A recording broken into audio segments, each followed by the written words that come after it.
Hello, I'm Nima Rajan, and welcome to Northwest Newsweek.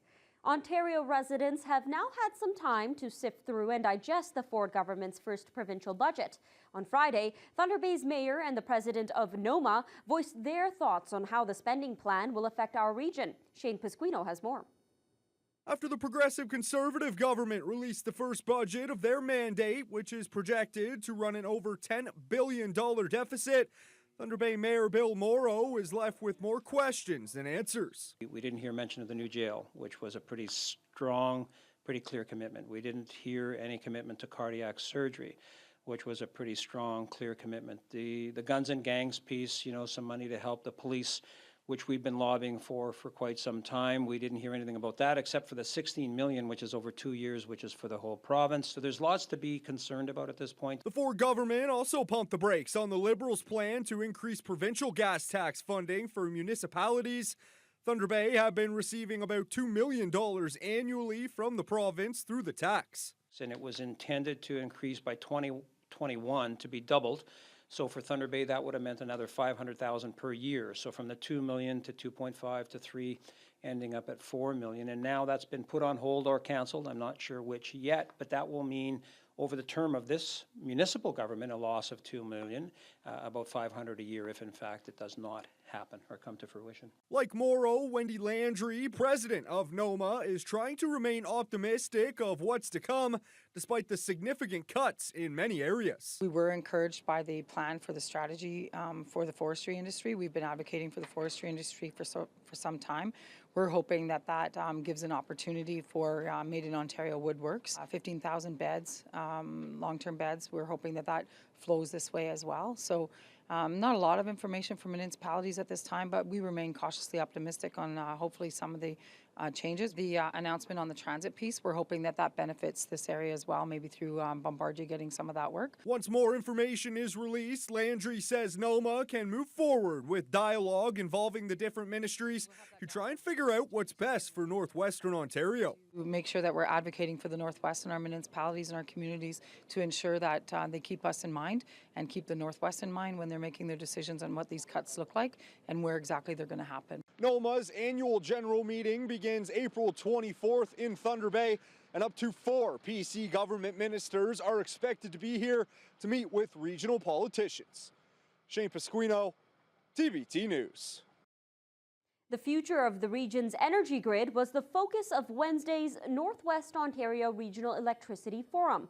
The event was hosted by the Independent Electricity System Operator and included municipal, First Nation, and industrial leaders. The goal is to bring parties together to provide input on regional needs from an electrical standpoint. Adam Riley reports. It's one of the more pressing issues in the Northwest alongside employment, housing, and Indigenous relations, electricity. For many communities, it's a lifeline, and for others, it's the one thing preventing them from economic prosperity. During a panel on regional and local energy planning, panelist Vicki Blanchard says there's not just a bottleneck of power, but a lack of additional power in her community. She says it's concerning that she has to tell government officials and potential investors of that impediment. My job is to attract commercial industrial business, and when you're limited with only 5 megawatt, that's not a lot of power. So we are definitely in a situation. Some of the bottleneck is through a submarine cable that we could upgrade, but the cost of that to a small community of 5,500 with no commercial industrial tax base is difficult. However, Blanchard is optimistic about a possible biomass project and the potential opportunity for Sioux Lookout to tie into the Wataynikaneyap power line, which was given the leave to construct last week. Red Rock Indian Band Chief Matt Dupuis also spoke on the panel. His community is a key player in the east-west tie transmission line, which is slated to start construction later this year. He says it's great to see First Nations, municipalities, and industry come together, but that's not often the case.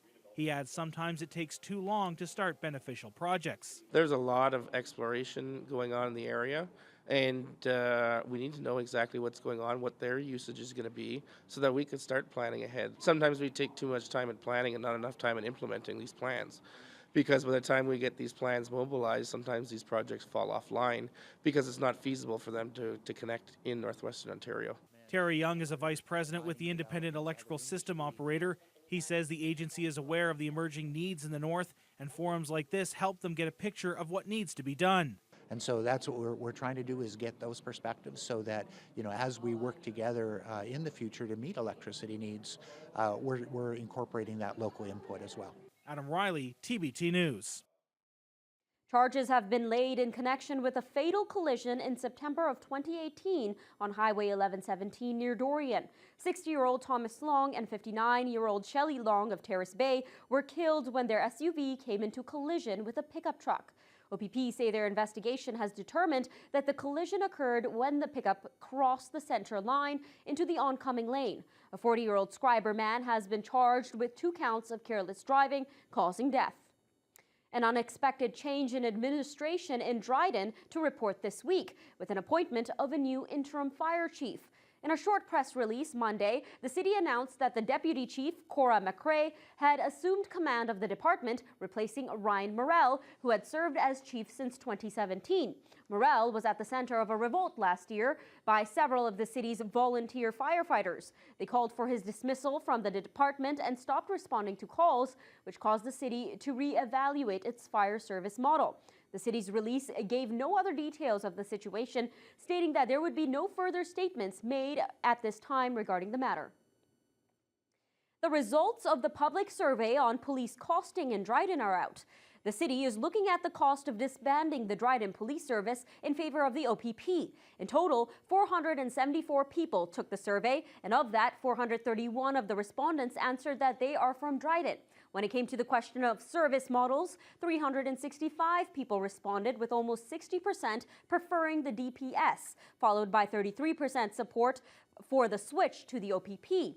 The city has held several public events in recent months, including a presentation by the OPP and the accounting firm MNP. As well, a town hall was held last month where residents could ask questions and voice their concerns. A final decision has yet to be made by City Council, but it's expected to come sometime this month or in May. The acting chief of police for Anishinaabe-Aski Police Service has officially been given the permanent position. Roland Morrison was officially appointed on Monday, and for the first time ever, the NAPS chief is a resident from Nan Territory. Alana Pickrell has more. With 22 years of experience in the field, Roland Morrison says he's honored to step up into the official chief of police role for the Anishinaabe-Aski Police Service. It's been a goal of mine since I joined in 1997 to become chief. It's a goal I've had all throughout my career. Morrison brings a list of experience to the position, including frontline policing and supervisor, executive officer, regional inspector, and 6 years as a deputy chief. He has also been the acting chief since last September, when the former chief of NAPS, Terry Armstrong, retired from the position after 5 years. Morrison says he's already hit the ground running with future plans. We are a growing organization, so we have to look at expanding some of our training. That's always going to be key, because we want to make sure that our officers have up-to-date training. So a new training facility is something that we're really working on right now. He says they're also working on getting radio systems for officers in the north, better accommodations, and hiring 79 extra officers to add to the current 175.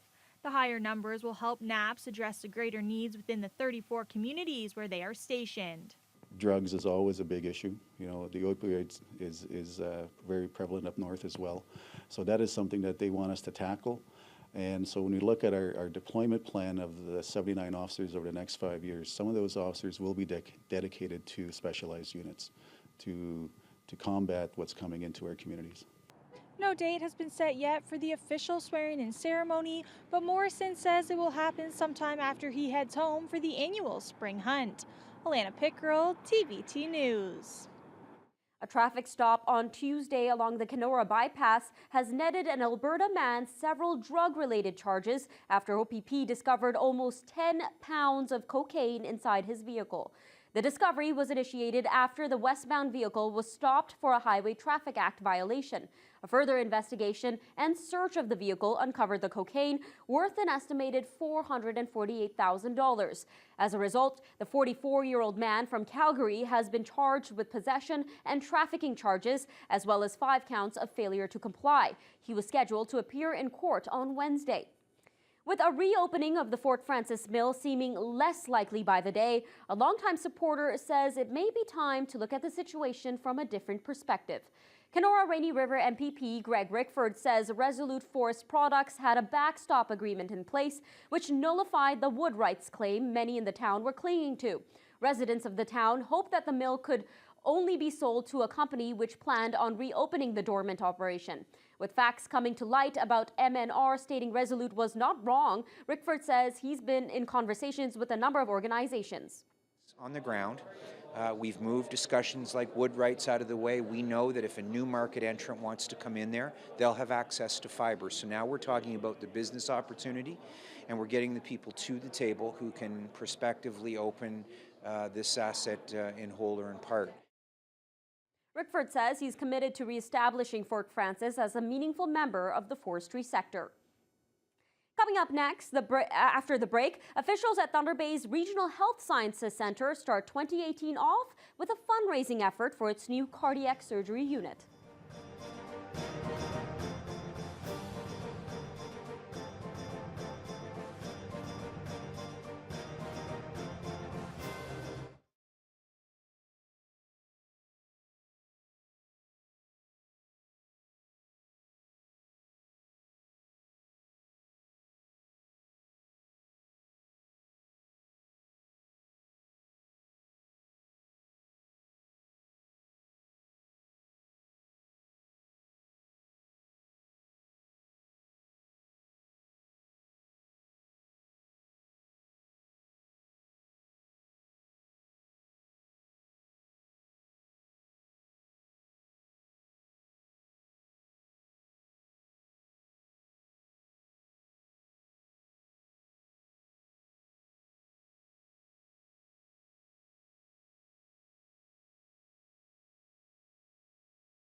A contentious topic was up for discussion this week at Greenstone Council. Should residents who live in the rural areas of the municipality be designated under a different taxation profile? And as Adam Riley reports, it's an issue that would be divisive within the municipality, putting rural taxpayers up against urban ones. The municipality of Greenstone is one of the largest municipalities in Ontario, covering over 2,700 square kilometers. While many of the residents live within one of the several communities that make up Greenstone, some live outside of those boundaries in the rural areas. Several weeks ago, Rural Ward West Councillor Andre Blanchard proposed a motion that residents in those areas be taxed at a different rate than those in the urban centres to compensate for a lack of services such as sewer and water. During Monday evening's council meeting, one resident came forward and spoke in support of the motion. My husband's on senior pension, and I'm working minimum wage, minimum hours, and we're paying $517 a month for taxes. Like houses in town that have the same surface area, living area, pay $1,000 to $2,000 less than we do. That's not fair. However, before his motion could be voted on, Blanchard revealed when it comes to creating tax classes, the municipality's hands are tied. In MPAC codes, MPAC has got 400 and some odd codes for different classifications. Rural is not one of them. So that ties our hands as a council to introduce a rural property class or a rural property subclass. But I am going to have to retract the motion that I tabled. Blanchard says he had consulted with other communities and discovered there were some legal issues after putting the motion forward, which put him and his proposal at odds with the rest of council, of which he apologized for. Acting Mayor John Marino says, at least for now, the discussion of a rural tax rate is off the table. I think due diligence has been done. We couldn't take it any further than what was said, and I know there was a fair amount of people in the audience that were hoping for a different decision, and I will probably hear about that. Adam Riley, TBT News. Two candidates have stepped forward to seek the NDP nomination in Thunder Bay Rainy River for this fall's federal election. Jason Storkson and Yuksem Wan have both served as union leaders in their respective fields after getting their education at Lakehead University. Storkson is currently the president of the Anishinaabe-Aski Police Association, representing the 170 officers with NAPS Police. Wan is a student conduct manager at LU and has also worked as a grievance officer with OPSEU. Both of them believe they'd make good additions to public office in the NDP candidate ridings. Now, and has always really had the same values as the community in Northwestern Ontario. So it's always been really good, well matched. And for our riding right now, it's an opportunity to have that representation back. I'm a centrist myself, and I think the NDP has migrated into the center, left center. And I think that Liberals have gone far right, and PCs have gone really far right. And I think the NDP are going to be the voice of reason in the future.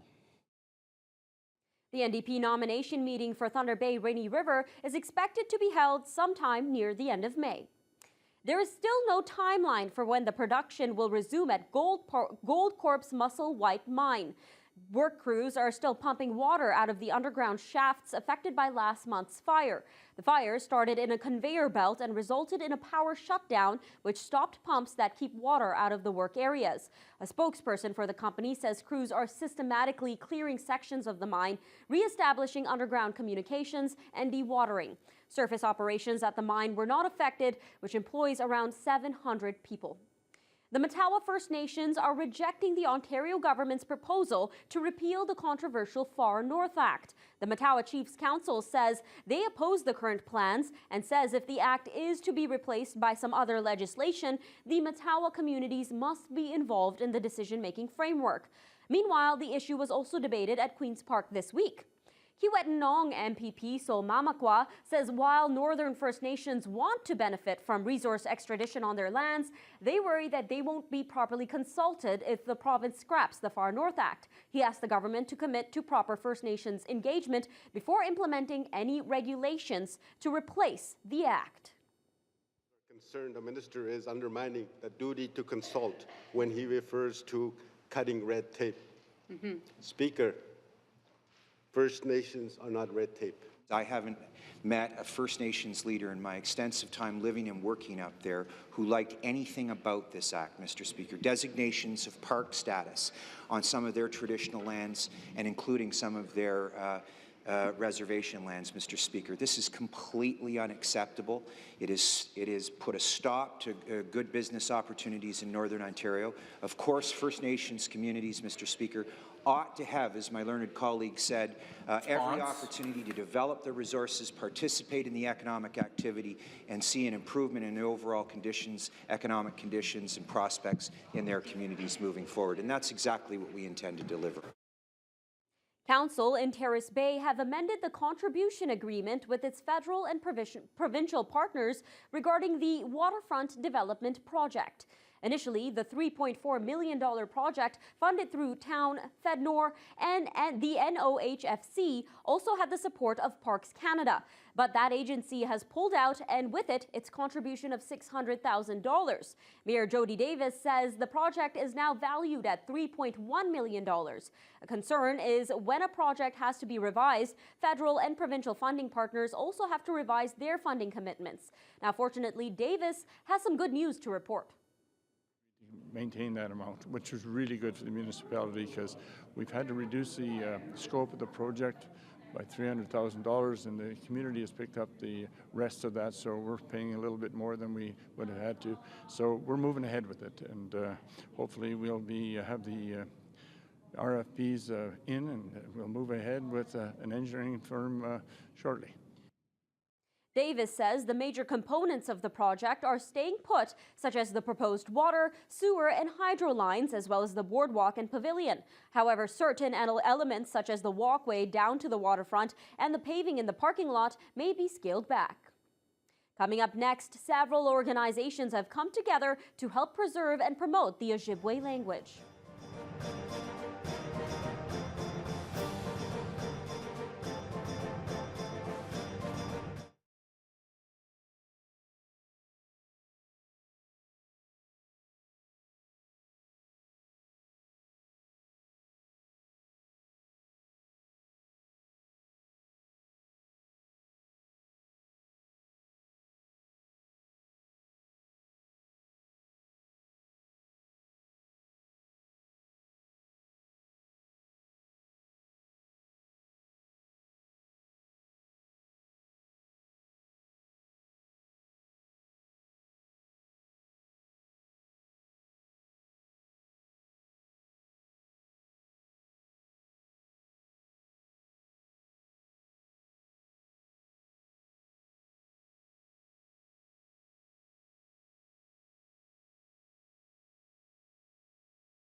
The effort to keep the traditional Ojibwe language alive made another step forward this week. A trio of organizations have come together to help provide students and educators of the Rainy River School District with proper resources. Ben Nesbitt has more.